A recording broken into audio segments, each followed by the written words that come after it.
दोस्तों नमस्कार, आपका बहुत बहुत स्वागत है आपके अपने YouTube channel victorious coaching classes में। आज की महत्वपूर्ण अपडेट के साथ एक बार फिर से उपस्थित हैं और जिसमें हम बात करने वाले हैं 69,000 उत्तर कुंजी प्रकरण से संबंधित। और इसमें जो लगातार अभ्यर्थियों के प्रश्न यानी उनकी जो शंकाएँ हैं उसको समाधान करने की कोशिश करेंगे और साथ ही साथ इसमें ये भी जानेंगे कि जो कल अवमानना सुनवाई हुई है उसके बाद की स्थिति के बारे में। साथ ही साथ ये भी जानेंगे क्या सरकार अब भी सुप्रीम कोर्ट जा सकती है। और सबसे जो बहुतायत में क्वेश्चन इस समय अभ्यर्थियों द्वारा किया जा रहा है कि 6800 और उत्तर कुंजी मामले में क्या अंतर है।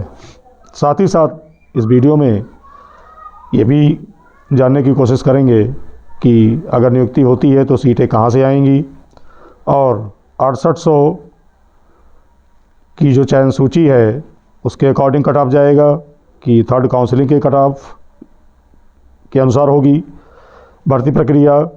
और साथ ही साथ हम जानेंगे प्रत्यावेदन के बारे में।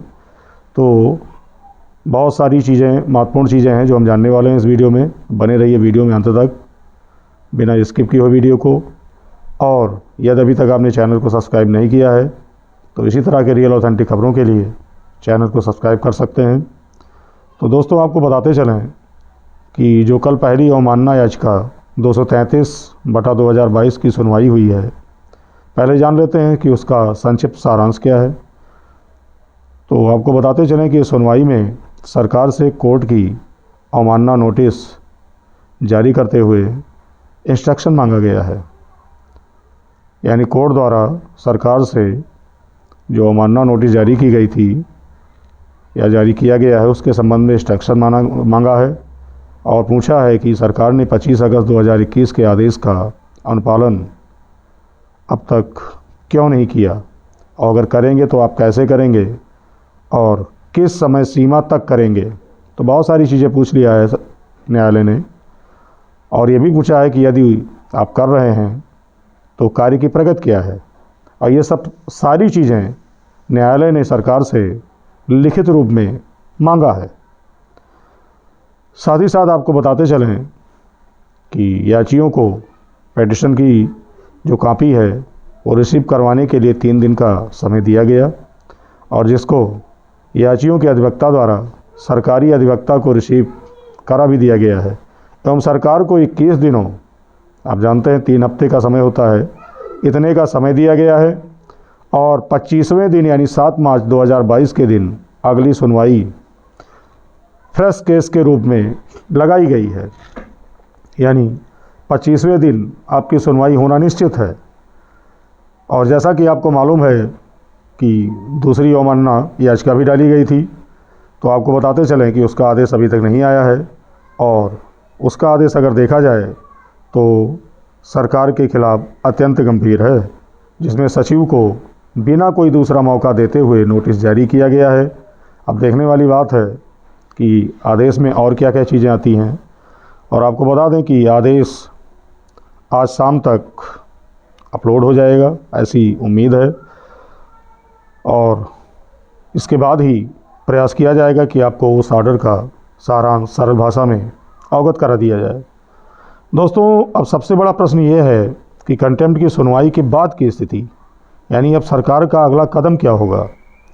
क्या सरकार, जैसा कि आप लोग लगातार पूछ रहे हैं कि इसके खिलाफ एससी जाएगी, तो दोस्तों मेरा जवाब, जहाँ तक मेरा अनुभव है, मेरा जवाब यही होगा कि ऐसा अब नहीं होना चाहिए, क्योंकि वहाँ जाने लायक अब सरकार के पास कुछ भी नहीं है।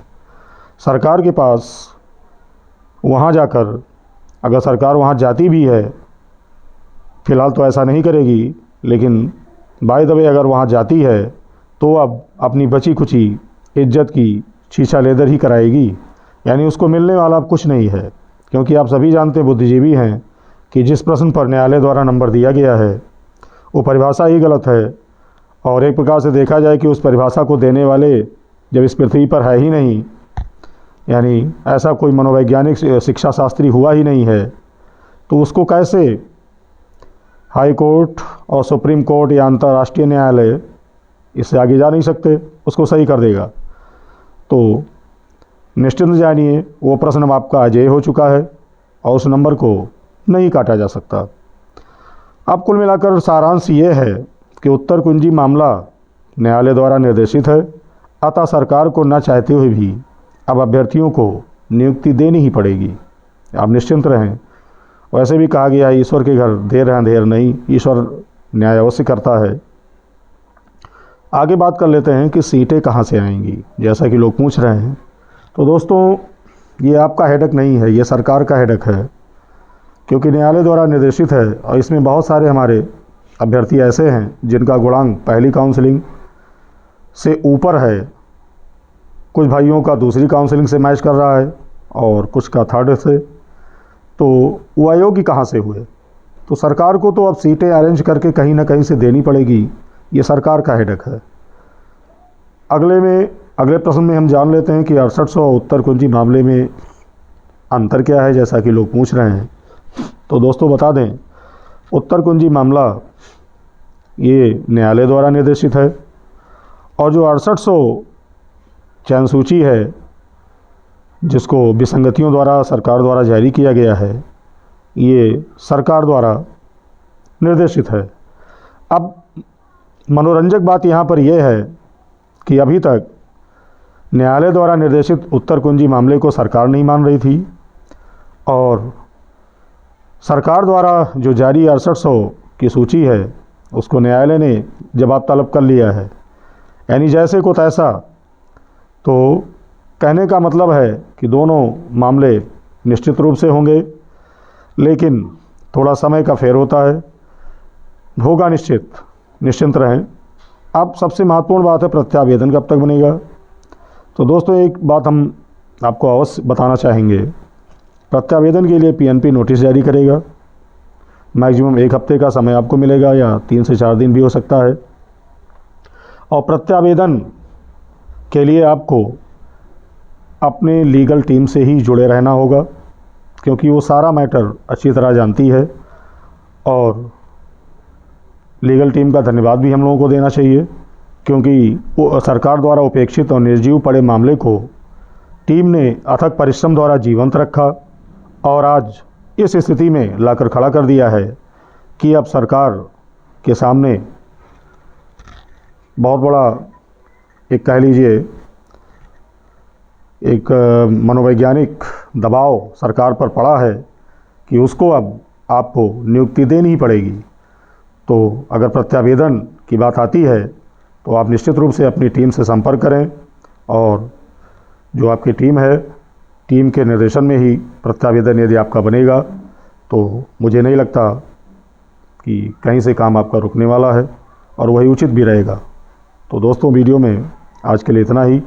वीडियो आपको कैसा लगा कमेंट करके हमें अवश्य बताएं और यदि वीडियो के ज़रिए आपको कोई जानकारी हुई है तो वीडियो को लाइक कर दें और चैनल को सब्सक्राइब कर लें।